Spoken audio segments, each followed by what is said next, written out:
Over the next several sessions, we want to unpack for you three very important strategic themes that will lead us 50 years into the future.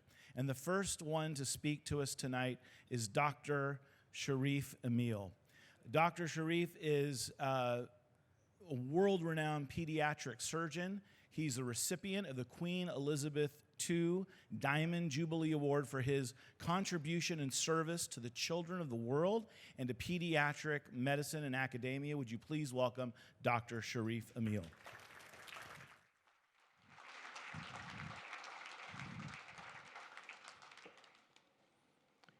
Thank you, Mark. Bonsoir tout le monde. Je souhaite la bienvenue à notre ami francophone. Don't worry, that's all the French I will use tonight. I think I'll start with just a 30-second reflection. I don't want to give our organizers chest pain because they want me to stick to the time. But everybody's thinking today a little bit about what they've encountered and reflecting on the morning we had. And I actually had a reflection on one of our young priests about 30 years ago who wanted to build a cathedral. And the congregation wasn't that large, and people said, the community is not very large. Where are you going to get the money? You're going to put the church in debt. And he would always give the same response. And the response was, our Father is rich. And I have to say, when I look at this ship, and having been with Mercy Years for 6 years, that's the response that comes to my mind. And it really is something that Don taught us through his vision, and then the thousands of people around the world here and on the ship and everywhere around the world.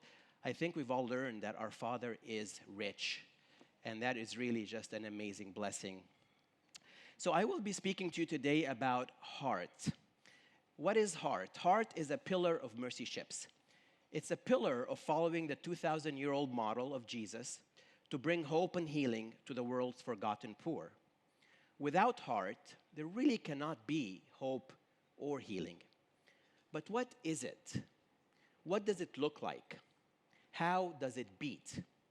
And again, many of you saw some heartbeats of the Mercy Ship's heart when you toured today. And some of you, of course, are veterans of Mercy Ships, and you've seen the organization many times. But for those maybe who are encountering Mercy Ships for the first time or who have been away for some time, I'd like to share some reflections on heart with you. Let me read you something I wrote almost exactly 6 years ago today. The real story of the Africa Mercy is not just about free surgical care among the poorest of the poor in Africa. It is not just about planting hope in the middle of despair. It's not just about capacity building in resource-poor countries. It's not even just about making a difference in the lives of tens of thousands, one life at a time, one country at a time. The real story of the Africa Mercy is about mercy. A merciful community, diverse and always changing, that has chosen to show its love through its actions. And in a world where evil is not only done, but also celebrated, advertised, and paraded, the people of the Africa Mercy remind us of what we as humans can accomplish if we're driven by mercy. This was my final paragraph in a dispatch I sent back home in 2016, minutes before I departed the Africa Mercy after completing my first mission. And every time I'm on the Africa Mercy, I try to share my experiences with my group back home, with my family, and with friends around the world through these dispatches. So if you're interested in reading more, you can just Google them, dispatches from the Africa Mercy, and they will all come up. So my friends, the people of the Africa Mercy, and now also the Global Mercy, crew and patients, because that's really the family of Mercy Ships. It's not just about the crew, it's not just about the patients, it's about the crew and the patients together. Those served and their servants, those healed and their healers, those hopeful, those hopeless and their hopeful are the heart of Mercy Ships. I am very privileged. In fact, I often feel spoiled to be able to work in a quaternary children's hospital at one of the oldest universities in North America. We have everything. We have all the technology, all the resources, all the latest medications, all the most advanced equipment, and all the most up-to-date human expertise at our fingertips. We have everything. So with all that, we can and we do offer patients hope for a healthier life and physical healing from serious illnesses. But if we want to be honest with ourselves, we cannot really offer them transformation. Because true spiritual transformation, the type that emerges from suffering and adversity and forgiveness of oneself and others, can only come through heart. A heart that beats to the tune of the Sacred Heart of Jesus Christ. Peace I leave with you, my peace I give you. I do not give to you as the world gives. Do not let your hearts be troubled and do not be afraid. In the Gospel of John, Jesus reminds us that the world can in fact give us much, but it cannot give us what He can give, heart. Christ healed the blind and the lame, those who had spent years wasting away in back alleys, hiding in caves, banished from society like lepers, cast out as being cursed. And to all He healed physically, Christ also offered spiritual healing, healing for the spirit and the heart. And these people whom Christ healed through His heart, the poorest among us, the neediest among us, the most vulnerable among us, the forgotten among us, the rejected among us, those people are not just people of a bygone era 2,000 years ago. No.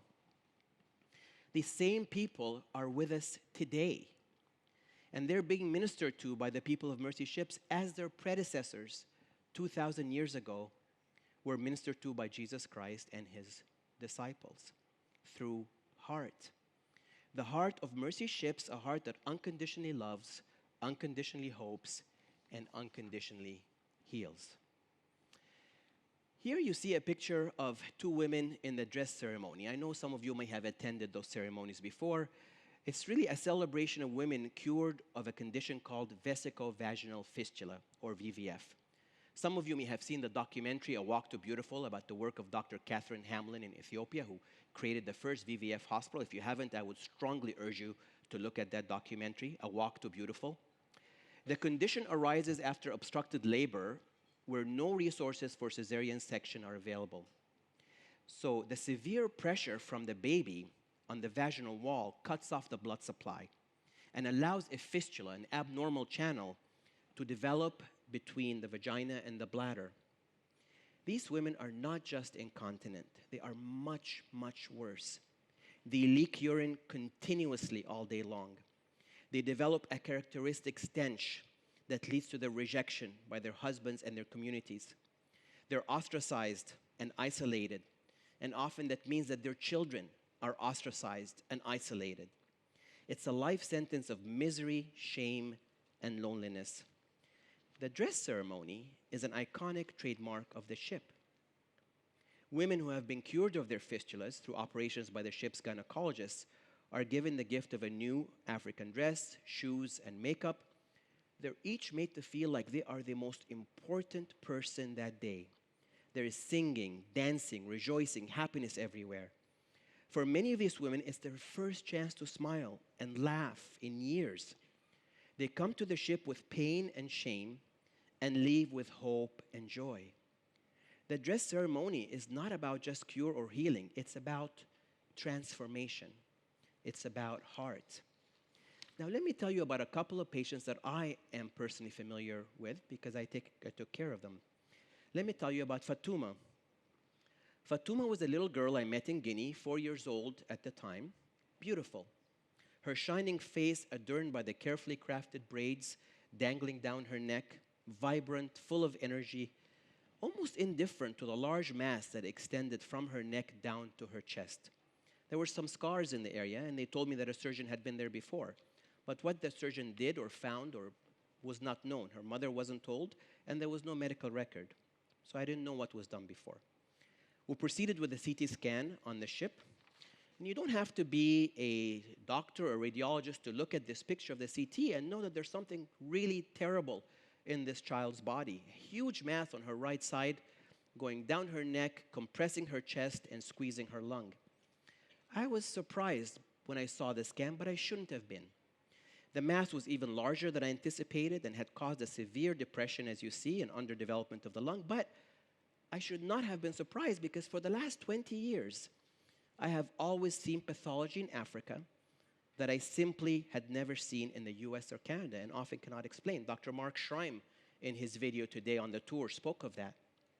It's often said that in the West, surgeons remove tumors from patients. And in Africa, surgeons remove patients from tumors. We wanted to remove Fatuma from her tumor, but we knew that this would be very risky. The mass is going to be closely adherent to the brachial plexus. These are the large nerve trunks that come from the neck and control the movement of the arm. So to get the tumor out without injury to these structures, there was a good chance that we would have to break her clavicle and make the neck and chest a single cavity, something I would have great trepidation doing in my own high-tech environment. Now, when you save a child, you don't just save a life, you save a lifetime. Let me say that again. When you save a child, you don't just save a life, you save a lifetime. There is a corollary to that, though. When you injure a child, you don't just injure a life, you injure a lifetime. So I spent an entire weekend visualizing the surgical approach over and over. I prayed so hard not to leave this child with a paralyzed right arm, injuring a lifetime. Our team approached Fatuma on a Monday morning calmly, with deliberation and prayer. 4 hours into the case, it looked like we would have to resort to breaking Fatuma's clavicle, but we persisted, and we were able to trace all the major nerve trunks and proceed in a safer, less traumatic manner. 6 hours after we made the incision, the tumor was completely removed. And as her anesthesia wore off, Fatuma reached for her breathing tube that was giving her the anesthetic with her right arm. What a marvelous sight. 24 hours after her surgery, Fatuma woke up, started walking, her face slowly starting to shine again. I asked her for a high five. She lifted her arm and slapped my open palm. The sweetest high five I've ever received. The next morning, she gave her nurse the same sweet salute you see in this picture. A sense of grace and mercy pervaded the ward. The team's heart, a heart after God's own, had once again worked miracles. Let me tell you about Emmanuel.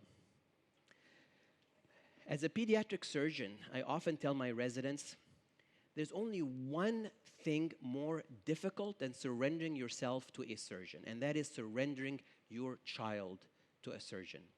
It is an awesome responsibility. And as a pediatric surgeon, I come in contact every day, with parents whose children are sick, quite sick sometimes. After many years and many journeys with parents of children with cancer, congenital anomalies, other serious conditions, and after having my own children, I think I have come to understand what it's like to have a child with a very serious illness. But there's one thing I cannot claim to understand.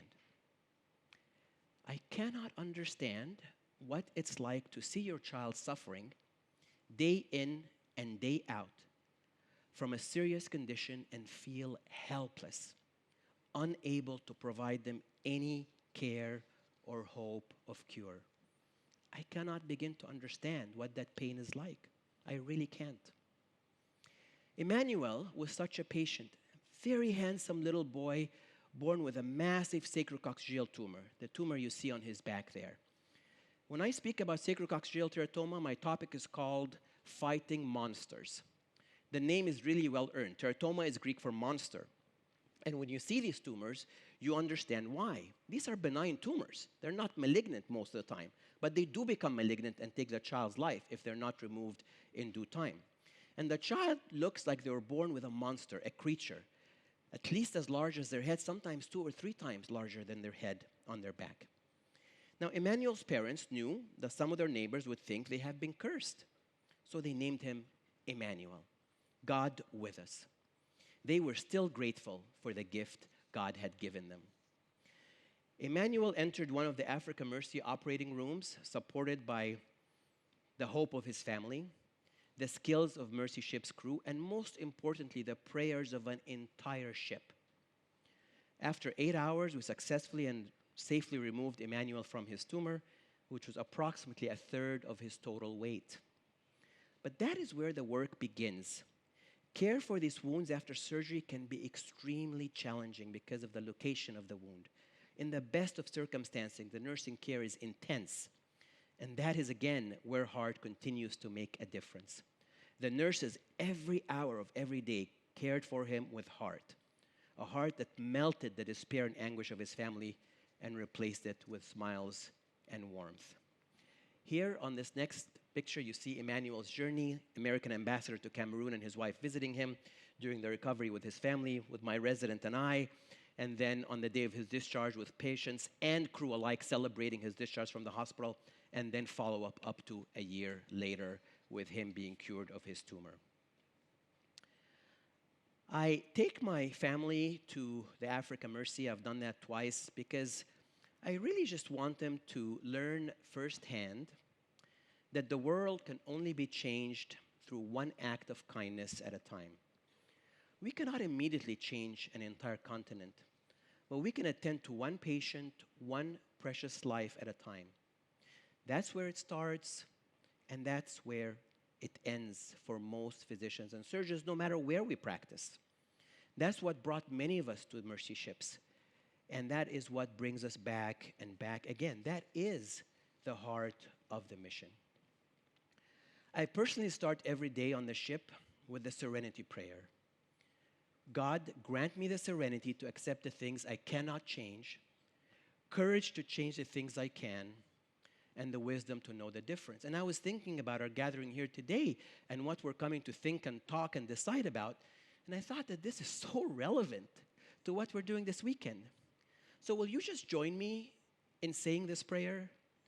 God, grant me the serenity to accept the things I cannot change, courage to change the things I can, and wisdom to know the difference. Thank you. Then we usually pray together before starting our day, sometimes in English or German or Dutch or Swedish or Swahili. We remind ourselves that it's the ultimate healer who is present and doing the healing, and that we are mere vessels in his hands. And this provides all of us with the faith, peace, grace, and mercy by which we can tackle the most difficult, the most challenging problems like you've seen on these screens. Meryl Honey, the OR manager on the Africa Mercy, was actually there today on the Global Mercy, and she came and said hello. And she told me one thing on one of my days I was leaving that never left me. She said, you know, the idea of Mercy Ships would never work on paper.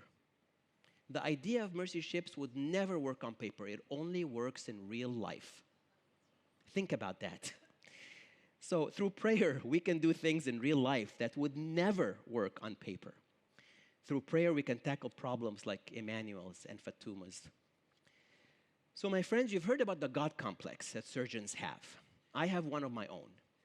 When it comes to the mission of Mercy Ships, I believe that God, Emmanuel, is indeed with us, and that he will continue to be with us if we keep our hearts aligned with his. And this weekend, I pray, I believe that your hearts will also be with us today and for many years to come in this amazing, amazing journey that is Mercy Ships. Merci. Thank you so much.